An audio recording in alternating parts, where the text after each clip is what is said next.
Hello student, कैसे हैं आप सब। एक बार पुनः सी कोचिंग क्लासेस पर स्वागत है। और क्लास 12 केमिस्ट्री एनसीईआरटी में चैप्टर 8 चल रहा है, जिसमें आज कुछ महत्वपूर्ण प्रश्नों के यहाँ पर उत्तर समझाने वाला हूँ। तो चलिए शुरू करते हैं प्यारे बच्चों। और इसके पहले के जो वीडियो है वो आपको प्लेलिस्ट में मिल जाएंगे, तो चलिए जाकर के वहाँ पर देख लीजिएगा। प्लेलिस्ट में सी कोचिंग क्लासेस आप सर्च करेंगे और प्लेलिस्ट में जाएंगे तो वहाँ पर प्रीवियस वीडियो आपको मिल जाएंगे। आज का पहला क्वेश्चन देखते हैं स्टूडेंट, अंतराकाशी यौगिक किसे कहते हैं या क्या है। संक्रमण धातुओं के ऐसे यौगिक क्यों ज्ञात हैं, मतलब संक्रमण धातु अंतराकाशी यौगिक क्यों बनाते हैं, इसका रीजन क्या है। थोड़ा सा पहले आप इसको पढ़ें, इसके बाद इसका उत्तर मैं समझाऊंगा। अधिकांश संक्रमण तत्व उच्च ताप पर अधात्मिक तत्वों के परमाणुओं जैसे हाइड्रोजन है, बोरान है, कार्बन है, निकिल है, सिलिकॉन है आदि के साथ अंतराकाशी यौगिक बनाते हैं। संक्रमण धातु के क्रिस्टल जाला के अंतराकाशी रिक्तियों में ये अधात्मिक तत्वों के छोटे छोटे कण ठीक ठीक से फिट हो जाते हैं, जिससे कि अंतराकाशी यौगिक बनता है और ऐसे यौगिक अंतराकाशी यौगिक कहलाते हैं। अब थोड़ा समझिए, जैसे प्यारे बच्चों कोई भी आपका यौगिक है वो रचक इकाई घटक से मिलकर बना हुआ है, आयन परमाणु या अणु से। अब ये इसके क्रिस्टल हैं, छोटे छोटे क्रिस्टल हैं, ठीक है। ये हमारे भाई रचक इकाई घटक है। क्रिस्टल के कण जो है ये दूसरा परत है। अब इन परतों के बीच में प्यारे बच्चों कुछ ना कुछ तो रिक्त स्थान आपको दिखाई दे रहा होगा। इन रिक्त स्थानों पर यानी अंतराकाशी स्थान पर, ये अंतराकाशी स्थान है, इसका ये रिक्त स्थान है प्यारे बच्चों, ये रिक्त स्थान है। इसी प्रकार नीचे भी अगले क्रम में भी ऐसे छोटे छोटे इसके रचक इकाई घटक व्यवस्थित रहते हैं, ठीक है, रचक इकाई घटक, ठीक। अब इनके बीच कुछ ना कुछ तो रिक्त स्थान क्या होता है, उपस्थित रहता है। अब इस रिक्त स्थान में प्यारे बच्चों जो है अधात्मिक तत्व, जैसे हाइड्रोजन की बात की जाए, है ना, कार्बन की बात की जाए, बोरान की बात की जाए, निकिल की बात की जाए, सिलिकॉन की बात की जाए, तो ये जो है इन रिक्त स्थान पर आकर जमा हो जाते हैं, मतलब अंतराकाशी स्थान पर जमा हो जाते हैं और फिर बना लेते हैं यौगिक। क्या बना लेते हैं? यौगिक। और इन यौगिक को कहते हैं अंतराकाशी यौगिक। क्या बोला जाता है? अंतराकाशी यौगिक। तो कहने का मतलब हमारे पास जो भी संक्रमण तत्व हैं उन संक्रमण तत्वों से बनता है क्या, हमारे पास यौगिक बनता है। प्यारे बच्चों इनके जो रचक इकाई घटक हैं, इन रचक इकाई घटक के बीच में कुछ ना कुछ अंतराकाशी स्थान होता है, रिक्त स्थान होता है। इस रिक्त स्थान में, है ना, जो आधात्मिक परमाणु हैं, हाइड्रोजन है, बोरान है, कार्बन, सिलिकॉन, ये यहाँ पर अंतराकाशी स्थान पर जमा हो जाते हैं और जमा होने के बाद फिर एक यौगिक का निर्माण करते हैं प्यारे बच्चों, जिसे हम कहते हैं अंतराकाशी यौगिक। क्या बोलते हैं? अंतराकाशी यौगिक। अंतराकाशी यौगिक क्या बोलते हैं प्यारे बच्चों? अंतराकाशी यौगिक। ओके, तो समझ में आया कुछ मैंने क्या कहा भैया? अंतराकाशी यौगिक किसे कहते हैं? संक्रमण तत्व के साथ आध्यात्मिक तत्व आकर के उसके अंतराकाशी स्थान पर जमा हो जाते हैं, तब हमारे पास यौगिक बनता है, उसे अंतराकाशी यौगिक कहते हैं। सिंपल है, समझ गए प्यारे बच्चों। चलिए अगला क्वेश्चन आज का, मिश्र धातु किसे कहते हैं? प्रमुख मिश्र धातु के नाम लिखना जिसमें लैंथेनाइड धातु उपस्थित हो। मतलब एक लैंथेनाइड धातु का मिश्र धातु बना दीजिए आप और एक परिभाषा दीजिए मिश्र धातु की। मिश्र धातु किसे कहते हैं प्यारे बच्चों? जैसे हमारे पास धातु हैं, कई धातु हैं, उनको यदि हम मिला दें पिघला करके, यानी उसको पहले द्रवित अवस्था में कर दें और मिलाने के बाद ठंडा कर दें, तो हमें एक नया धातु मिल जाता है जिसे बोलते हैं मिश्र धातु।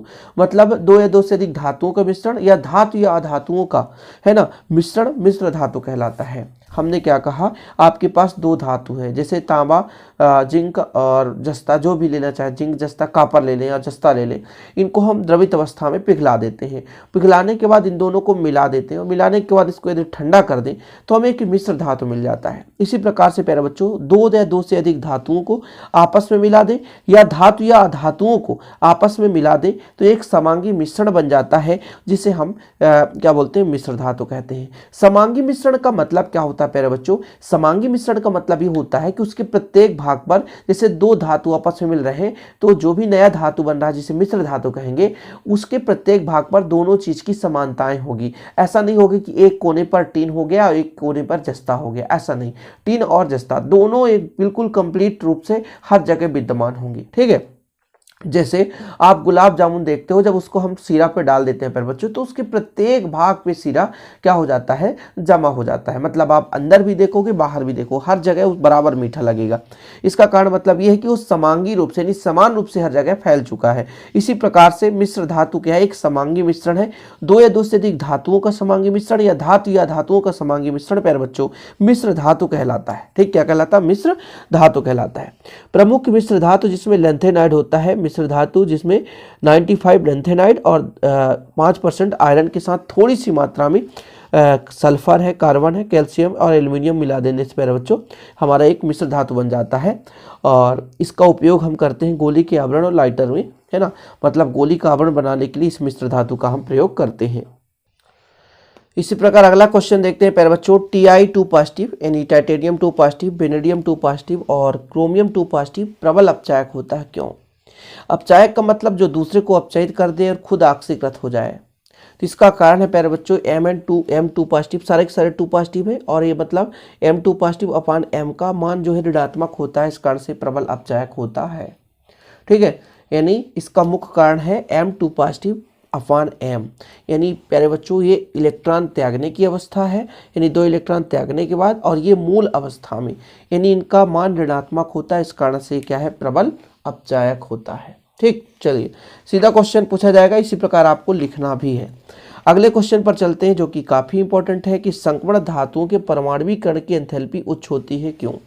देखिए, परमाणुकरण का मतलब ये होता है प्यारे बच्चों, जैसे 2 परमाणु आपस में जुड़ रहे हैं।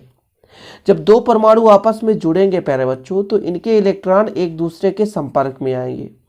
इनके इलेक्ट्रॉन निकले, इसके लिए हमें क्या लगेगी? एनर्जी लगेगी, जिसे ही हम कहते हैं एंथैल्पी।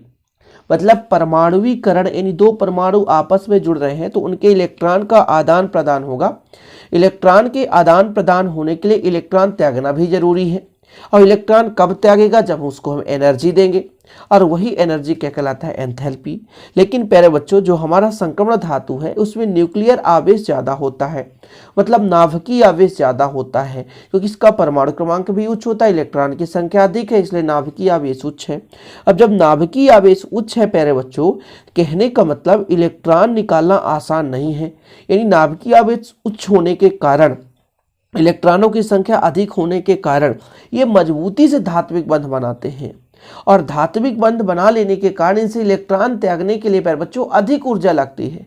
इस कारण से इसका परमाणुकरण की एंथैल्पी हमेशा उच्च होती है। सिंपल है, सिंपल आप समझ गए कि नाभिकीय आवेश उच्च है, इलेक्ट्रॉन की संख्या अधिक है, इसलिए एंथैल्पी का मान उच्च है। ठीक, चलिए आज का आखिरी क्वेश्चन जो कि काफी इंपॉर्टेंट है, संक्रमण धातुएं रंगीन यौगिक बनाते हैं, क्यों? इसका कारण स्पष्ट कीजिए।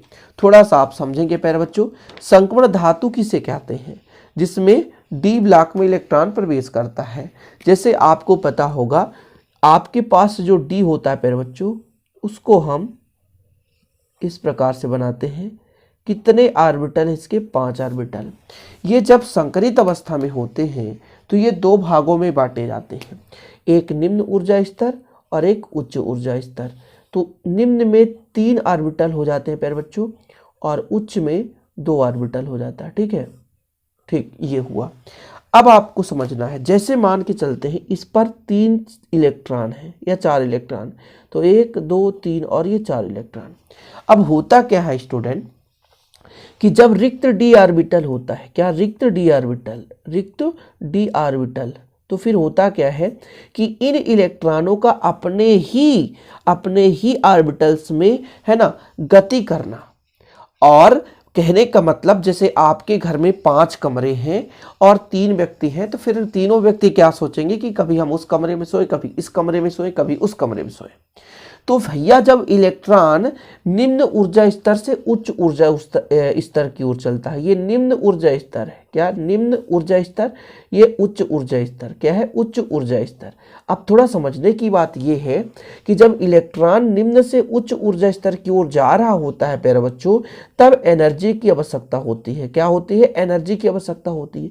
ये जो एनर्जी कहाँ से प्राप्त करता है? तो दृश्य प्रकाश से। कहाँ से? दृश्य प्रकाश से। अब होता क्या है कि दृश्य प्रकाश में होते हैं 7 रंग। तो ये जो इलेक्ट्रॉन निम्न से उच्च ऊर्जा स्तर पर जा रहा होता है, तो दृश्य प्रकाश के 7 रंगों में से अधिकांश रंगों को क्या कर लेता है? अधिशोषित कर लेता है, अवशोषित कर लेता है। और जो रंग हमें, है ना, दिखाई देता है, अर्थात उस रंग को अवशोषित नहीं करता। कुल मिलाकर के दृश्य प्रकाश के जिन रंगों को अवशोषित कर लेता है वो दिखाई नहीं देता, किंतु जिनको वो क्या कर देता है प्यारे बच्चों?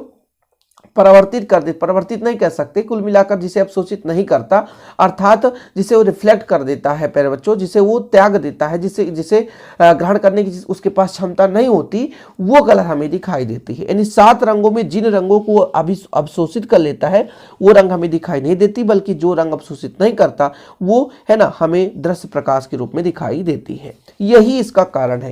कहने का मतलब रिक्त डी ऑर्बिटल और डी ऑर्बिटल के साथ साथ उस डी ऑर्बिटल्स में डी कक्षक में जो प्यारे बच्चों इलेक्ट्रॉन का डी संक्रमण, यानी एक निम्न ऊर्जा स्तर से उच्च ऊर्जा स्तर पर इलेक्ट्रॉन का जाना रंगीन यौगिक बनने का सबसे बड़ा कारण है।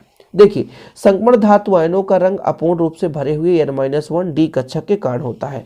अपूर्ण रूप से मतलब पूर्ण युग्मित नहीं होना चाहिए। यदि पूर्ण युग्मित है प्यारे बच्चों तो फिर वो डी संक्रमण नहीं करेगा, यानी अयुग्मित होना ही होना चाहिए। यदि अयुग्मित नहीं है तो फिर डी संक्रमण होना संभव नहीं है। तो संक्रमण धातु आयनों का रंग अपूर्ण रूप से भरे हुए N-1 डी कक्षकों के कारण होता है। संक्रमण धातु आयनों में जिनमें अयुग्मित डी इलेक्ट्रॉन है, इन इलेक्ट्रॉनों का एक डी कक्षक से दूसरे डी कक्षक में संक्रमण होता है। मतलब इलेक्ट्रॉन एक डी कक्षक से दूसरे डी कक्षक में जाते हैं। इलेक्ट्रॉन कहाँ जाते हैं? एक डी कक्षक से दूसरे डी कक्षक में जाते हैं, जिसमें संक्रमण होता है। इस संक्रमण के समय वो दृश्य प्रकाश के कुछ विकिरणों का अवशोषण करते हैं, यानी कुछ रंगों का अवशोषित कर लेते हैं, शेष विकिरणों को रंगीन प्रकाश के रूप में उत्सर्जित कर देते हैं। मतलब वो अवशोषित नहीं करते तो कुल मिलाकर वो बाहर में दिखाई देता है। अतः रंग जो है, रंग उसके द्वारा अवशोषित रंग का पूरक होता है। मतलब जो भी रंग अवशोषित कर लिया उसके पूरक रंग को हम देख पाते हैं। इससे ऑब्जेक्टिव क्वेश्चन कभी कभी आ जाता है कि क्रोमियम 4 पॉजिटिव किस रंग का होता है प्यारे बच्चों, तो वो नीला रंग का होता है। Mn2 पॉजिटिव कैसा होता है, तो बैगनी।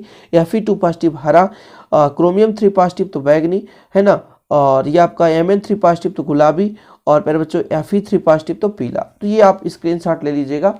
और आज का ये वीडियो कंप्लीट होता है प्यारे बच्चों। वीडियो पसंद आए तो लाइक करें और दोस्तों के साथ शेयर करें। यदि नोट्स लेना है तो 968529 पर कांटेक्ट करें।